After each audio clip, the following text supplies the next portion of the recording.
61. ayet Fıkh Müyesser'den Nahmeduhu ve nusalli ala Rasulihil Kerim. Dersimiz bardı mekruhat-ı namazdan 48. 48. gurunlar mektubu rukukardan qablaz tamam namudan qiraat ve sepas tekmil namudan qiraat der ruku. Hamana taraf namaz okuyuptu. Kul huvallahu ahad Allahu samad lem yelid ve lem yulad etek indiye ve lem yekul lahu kufuven ahad rukuda aytya bilem. Qiraatını töketmeyeni qiraatın sonunu rukuda töketmeklik näme doğruda? Son Nebi Huda aleyhisselam rukuda ya secdede Kur'an okumaklıktan hassa rukuda Kur'an okumaktan mana Peygamber ne etipdir yani. Belki duqan Kur'an okumalı ya otiqan Kur'an okumalı. Şimdi bildin mi? Şu taydan uçak kul huvallahu ahad Allahu samad lem yelid ve lem yulad ve lem yekul lahu kufuven ahad demeli. O hem Allahu ekber dip etek gitmeli. Düşünür bildin mi? Qiraatın ahiri rukuda tökünmeli. Hop. 49. İsa'dan imam ba tamamı bedeni hiçler mihrab bidunu uzur. Mihrabın üstüne gurrunma. Şu mescidin mihrabi mescitten mi mescitten değil mi? O şunun üstüne de gurrunma. Mevsime aradayda ki taraf etikaf oturuyor. Şol mihrabda otursa ya yatsa mescitten çıktığı boluyam ya bolmayam. Şunun üstüne gurrun ettir olamadım. Çün esli mescidin ödü, mescid diğerlerinin o şu dört kulak var ya, şu mescid şu. O mihrab neyme? Mihrab bir Resulullah sallallahu aleyhi ve sellem bize mihrab yokmuştu. Sonra mı düdüktürler? Sonra düdüğünün eletine mi ottur? Nebi Huda aleyhisselam dünyadan gidenden sonra, Hulefai Erbe dünyadan gidenden sonra, şu zamanla Umeviyle, şu tadı zalim fasık halifala başlıklı oluptur. O şolar milletin malını basıp alayarlar. Orada mescid de basıp alayarlar, mescidi de basıp alayarlar. Mümkün değil. Ama ulamalar işte yol oynaptırlar ki biz şunu bir form mescidin belli değil. İyidin arasında belli olsun ki ertek uçta alacak olan müşkile giretirler. İyidin arasında olsun falanı falan hamanı başlık mescidde basıp aldı.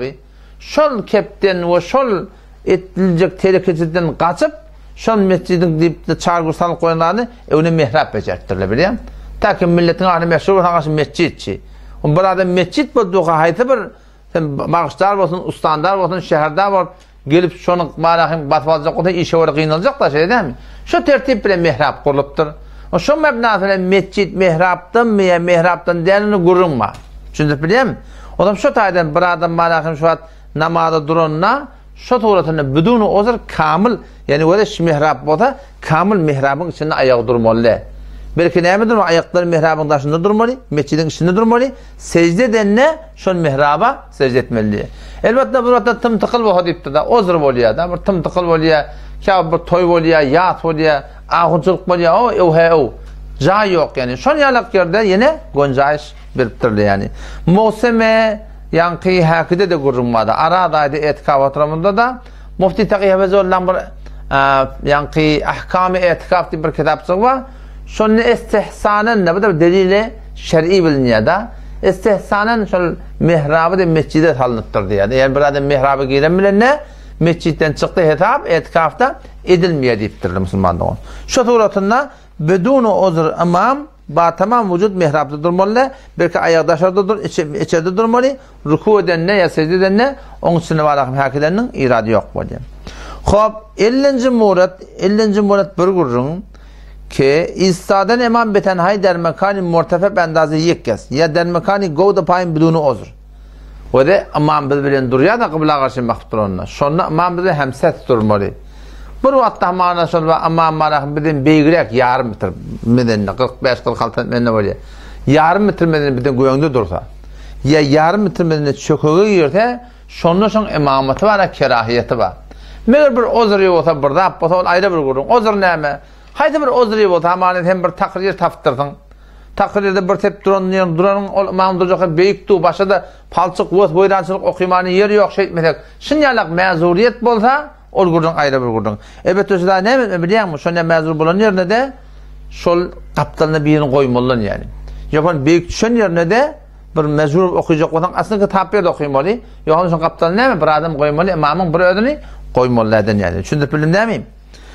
Pes eğer yekiz muhtedi habbe hemra uysa namaz mekruh ist. Yani eğer ben Ahmet beyik yerde duracak o da kaptandan bir baptır dursa namaz kerahiyetinden çıkacak diyorlar. Dikkat odastada şulardan hiç aklı da yok. Man gönderdirme ne olacak? Ne olacak? Olacak iş var. Olacak iş yok.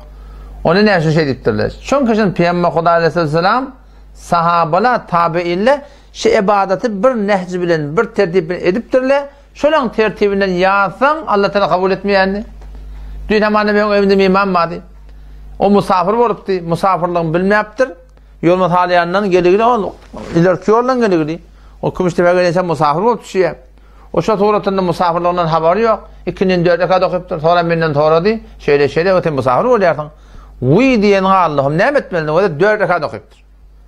Ama sonra demasın namazını öğrelap okuymalı. Babasın edeni işi ne mi? 2 rekat edafa okuyuptur. 4 tane tecrüte edafa. 2 tane rukuti edafa. Kıraati edafa. Tesbihati edafa. Ne kadar zahmet çekiptir. Yok zahmet çekenin peydatı yok. O ne mi deyip? Çünkü şeriat şuna destur veriptir. Ten namaz 2 rekat okuymalı. 4 rekat okuymalı.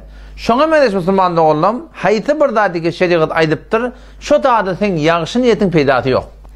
Sen yağışa yormakın peydatı yok. Belki yağış niyet ol bir diyarı ya ketenin etdiğin şeriata ola olsun otam niyetin doğrulamalı. Etdiğin için yanlış olundan sonra bu tademin niyetim falan diyenin hem medatları şeyde peydatı yok. Hemen şu hadabet şu öyle sadaka vermeli, hop sadaka vermeli hiç müşkül yok. Ölüye alhantıma doğru vurun.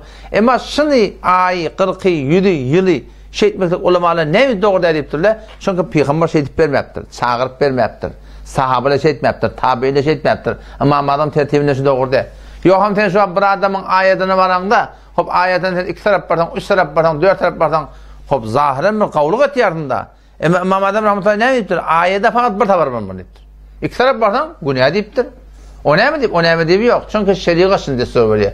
Yöne sen yürün kavulun bilen bir dat kavulmaya. Bayet şu ten etdiğin için, men etdiğin için şeriata oraya bulmalı. Şu tadı niyeti doğrulmalı. Hop 51'den neme berhem nahadan ferkay hiç bidun maslahati. Gözünü yumup namaz okumakın kerahiyeti var. Elbette deyiptirle bidun maslahat diyen şey. Bir adamma gözün yumanına kavrak havas cem oluyor. Ken havas pert olmaya, namazına huzuk şu gelecek bota.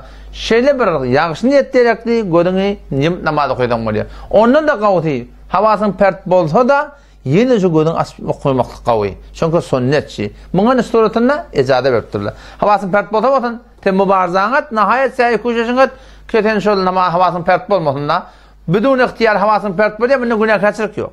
Namazda bidun ihtiyar yüreğine fikrine telekiratlar düşüyor bunun günah kaçırık yok. Şu tuğratından qavzi havasın pert bolsa gözünü açıp namaz okumaklık. Yok bir adam esemen bolmayan nite o da ihtiyar veriptirsa da gözün yumtan imam alıptırlar. Bağla bordan 50 kiliniz ne bağla bordan düşeşman derine gelsen bir soya asaman. Şu tuğratın var ahirete namazda doğursan şöyle var ahim eli gözünü göğüne tıkmaktık biliyor musun? Ya dua edende de şöyle gözün göğüne tıkmaktık şunda Peygamber Okudasam ve hadisini nehyediptir şunu. Şu tarzda namazda da göğüne asmanı gözünü dikmeklik doğru değil yani. Allahu Ekber diyene şöyle secde çekiyorum. Gödep suratında tekbir adi aytmaklık gerek. İnşallah inneki celete umuri kadar namaz mekrunis ne kadar da var ki zahirin irat yalık yöne haykatını irat der diye. Şolun inşallah kurdaş oluruz. Allah temizliğini kabul etsin. Vesselamu aleyküm ve rahmetullahi ve berekatuhu.